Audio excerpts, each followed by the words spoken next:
मन में उठ रहे सवालों को कैसे शांत करें, बेचैनी को कैसे शांत करें।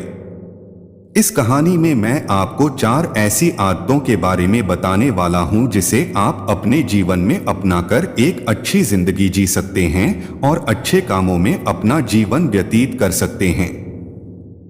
अगर आप इन 4 आदतों को अपने जीवन में अपना लेते हैं तो फिर आप अपने जीवन को एक खुशहाल जिंदगी में बदल देंगे और फिर आपका मन कभी भी बेचैन नहीं होगा, ना ही उदास रहेगी और ना ही बेफिजूल के कामों में व्यस्त रहेगा।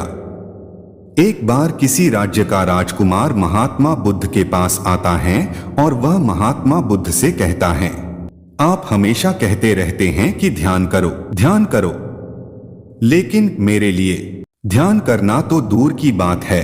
मैं कुछ समय के लिए अपनी आंखें बंद करके शांति से भी नहीं बैठ पाता हूं। मेरा मन इतना बेचैन है कि यह हर समय कुछ ना कुछ सोचता रहता है। मैं जब भी ध्यान करने बैठता हूं तो मेरे अंदर विचारों का तूफान आने लगता है। लोगों के बारे में सोचकर, अपने जीवन की बीती घटनाओं के बारे में और अपने भविष्य के बारे में और ऐसी ही ना जाने कितने सारे अजीबोगरीब विचार लगातार मेरे मन में आते रहते हैं। मैं इन्हें रोकने की बहुत कोशिश करता हूं, लेकिन जब मैं इन्हें रोकने में असफल हो जाता हूं तो मैं ध्यान को तोड़कर बैठ जाता हूं। इतनी बातें कहने के बाद वह महात्मा बुद्ध की ओर देखता है और कहता है, बुद्ध, आप मेरी इस समस्या का कोई समाधान बताएं। बुद्ध ने कहा, मैं क्या समाधान बता सकता हूं। सोचो, तुम्हारा ही मन है, लेकिन यह तुम्हें कुछ देर तक आंख बंद करके बैठने भी नहीं देता है।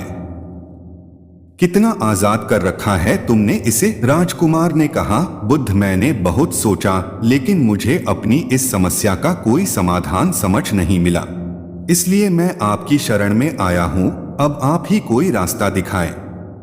बुद्ध ने कुछ देर तक राजकुमार के चेहरे की तरफ बड़े ध्यान से देखा और फिर कहा, ठीक है, तुम ये 4 आदतें छोड़ दो और फिर तुम्हारा मन लगने लगेगा। राजकुमार पूरे ध्यान लगाकर बुद्ध की बातें सुनने लगा। बुद्ध ने कहा, पहली आदत है दूसरों के मन को पढ़ना छोड़ो। तुम और तुम्हारे जैसे ज्यादातर लोग यही गलती कर रहे हैं कि वो दूसरों की मन की बातों को पढ़ने का प्रयास कर रहे हैं कि अच्छा, सामने वाला मेरे बारे में ऐसा सोच रहा है, और यही एक आदत तुम्हें सबसे ज्यादा बेचैन और परेशान कर रही है। ज्यादातर उत्सवों पर लोग दूसरों के मन की बातों को गलत और नकारात्मक तरीके से ही पढ़ते हैं। जैसे कि लोग अक्सर सोचते हैं कि दूसरे लोग उनकी तरक्की से जलते हैं, उसे नीचा दिखाना चाहते हैं, उसे पसंद नहीं करते, उसकी मदद नहीं करना चाहते, और ऐसी ही ना जाने कितनी सारी नकारात्मक बातें ये लोग दूसरों के प्रति अपने अंदर बैठा लेते हैं। फिर उनके बारे में ही सोचते रहते हैं, उनसे बदला लेने के सोचते रहते हैं, उन्हें नीचा दिखाने के मौके ढूंढते रहते हैं, और दूसरों के प्रति यही नकारात्मक सोच इन्हें दुखी करती है, और फिर ये लोग बेचैनी महसूस करते हैं। इसलिए दूसरे लोग क्या सोच रहे हैं इसका अनुमान लगाना बंद करो।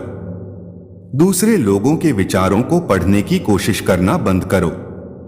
अगर पढ़ना ही है तो खुद के विचारों को पढ़ना शुरू करो कि तुम्हारे अंदर क्या चल रहा है। कहीं तुम नकारात्मक सोच, शिकायत या बुराई करने जैसी आदतों के शिकार तो नहीं हो रहे हो।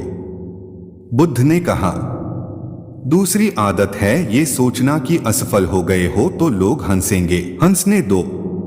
लोगों को असफलता पर हंसना तो लोगों का धर्म है, क्योंकि अगर तुम सफल हो जाते तो यही 2 लोग हैं जो तुम्हारी तारीफ करते, तुम्हें सम्मान देते, तुम पर गर्व करते। अगर तुम अपनी सफल होने पर दूसरों से तारीफ की उम्मीद करते हो तो अपनी असफलता पर उनके हंसने से तुम्हें दुखी नहीं होना चाहिए। और समस्या ही यही है कि हम इंसान असफलता को बुरा मानते हैं, जबकि असफल होना सफल होने से भी ज्यादा जरूरी है, क्योंकि बिना असफल हुए सफल इंसान के अंदर घमंड और दूसरों को खुद से छोटा समझने की भावना पैदा करती है, जबकि असफलता हमें विनम्र रहना, धैर्य रखना और लगातार प्रयास करना सिखाती है। इसलिए असफलता को बुरा मत समझो, और अगर तुम्हारे काम में असफल होने की संभावना नहीं है तो इसका अर्थ है कि तुमने अपना लक्ष्य अपनी क्षमताओं से छोटा बनाया है। और अगर लोग तुम पर हंस नहीं रहे, तुम्हें ताने नहीं मार रहे हैं, तुम्हारी बुराई नहीं कर रहे हैं, तो तुम अंदर से मरे हुए हो। तुम अपने मानसिक सीमाओं से बाहर जाकर कुछ नया करने का प्रयास नहीं कर रहे हो, क्योंकि असफल भी वही होता है जो कुछ नया करने का प्रयास करता है। और एक बात हमेशा याद रखना, अगर तुम्हारे अंदर असफल होने का साहस नहीं है तो तुम कभी भी बड़ा लक्ष्य हासिल नहीं कर सकते जो तुम करना चाहते हो। इसलिए असफल होने और लोगों के हंसने से डरना बंद कर दो। बुद्ध ने आगे कहा, तीसरी आदत है समय को काटना छोड़ दो। लोगों को लगता है कि वो समय को काट रहे हैं, लेकिन असल में समय हर बाल उन्हें काट रहा है। लोगों के द्वारा समय को व्यर्थ के कामों में बर्बाद करने का केवल एक ही कारण है, और वह यह है कि उन्हें लगता है कि उनके पास बहुत समय है, जबकि सच्चाई यह नहीं है, क्योंकि उनसे पहले वाले लोगों को भी यही लगता था कि उनके पास बहुत समय है, लेकिन उन्हें पता नहीं चल पाया कि कब समय बीत गया और उनका बुलावा आ गया। और जब तक उन्हें अपनी गलती का एहसास हुआ तब तक समय उनके हाथ से निकल चुका था। बस पश्चाताप रह गया था कि सारा जीवन व्यर्थ के कामों में बर्बाद कर दिया, और फिर वो चले गए इस दुनिया से बिना खुद को जाने, बिना इस जीवन की सच्चाई को समझें। इसलिए जब तक यह जीवन है, इसे अच्छे कामों में लगा। तब तुम्हें खुद पर क्रोध आता है और तुम पश्चाताप के भाव से भर जाते हो, और फिर यही पश्चाताप का भाव तुम्हारे अंदर तनाव पैदा करता है और तुम बेचैन हो जाते हो और लगातार अपनी उस गलती के बारे में सोचते रहते हो। तुम्हारा किसी भी काम में मन नहीं लगता और तुम उदास रहने लगते हो, और यह चक्र लगातार चलता रहता है, जिसकी शुरुआत हुई थी समय को काटने से। इसलिए समय को काटना बंद करो और वो करना शुरू करो जो जरूरी है। बुद्ध ने कहा, चौथी आदत है ये सोचना छोड़ दो कि मुझसे बड़े बड़े नहीं कर पाए तो मैं कैसे कर पाऊंगा। असल में दूसरों से खुद की किसी भी चीज में तुलना करना ही व्यर्थ है। सबकी परिस्थितियां अलग हैं, सबकी सोच अलग है, और क्या हुआ अगर दूसरे नहीं कर पाए तो हो सकता है कि तुम ही कर जाओ, क्योंकि अक्सर वही लोग इतिहास रचते हैं जिनसे ज्यादा उम्मीद नहीं होती। और फिर हो सकता है कि जिसे तुम बड़ा समझ रहे थे, जिसके लिए तुम सोच रहे थे कि उसने बहुत मेहनत की है, बहुत प्रयास किया है, उसने कभी उतना प्रयास किया ही ना हो, केवल मेहनत करने का दिखावा किया हो। और यही वो लोग हैं जो दूसरों को बातों ही बातों में कहते रहते हैं कि जब इतनी मेहनत करने के बाद मैं सफल नहीं हो पाया तो तुम कैसे हो पाओगे। लेकिन अंदर ही अंदर यह इस बात को जानते हैं कि उन्होंने कभी उतनी कोशिश नहीं की थी जितनी उन्हें करनी चाहिए थी। ये बस दूसरों की नज़रों में अपनी इज्जत बचाने के लिए और इस डर से कि कहीं दूसरा व्यक्ति इनसे आगे ना निकल जाए, यह अपने अधूरे प्रयास से घबराते रहते हैं और दूसरों को डराते रहते हैं कि जब मैं नहीं कर पाया तो तुम कैसे कर पाओगे। इसलिए किसी दूसरे असफल व्यक्ति को देखकर ये सोचना छोड़ दो कि तुम ये सफल हो जाओगे।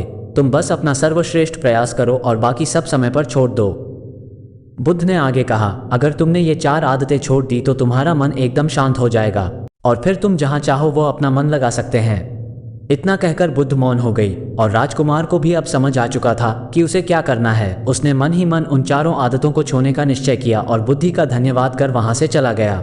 दोस्तों, इस कहानी से हमें ये शिक्षा मिलती है कि हमें यह नहीं सोचना चाहिए कि लोग मेरे बारे में क्या सोच रहे हैं। अगर मैं कोई काम करता हूं तो लोग उसे काम को लेकर हंसेंगे। इसके अलावा हमें अपना व्यर्थ ही समय बर्बाद नहीं करना चाहिए। तो दोस्तों, उम्मीद करता हूं कि आपको ये वीडियो अच्छी लगी। ऐसे ही वीडियो देखने के लिए वीडियो को लाइक और चैनल को सब्सक्राइब जरूर करिएगा। धन्यवाद।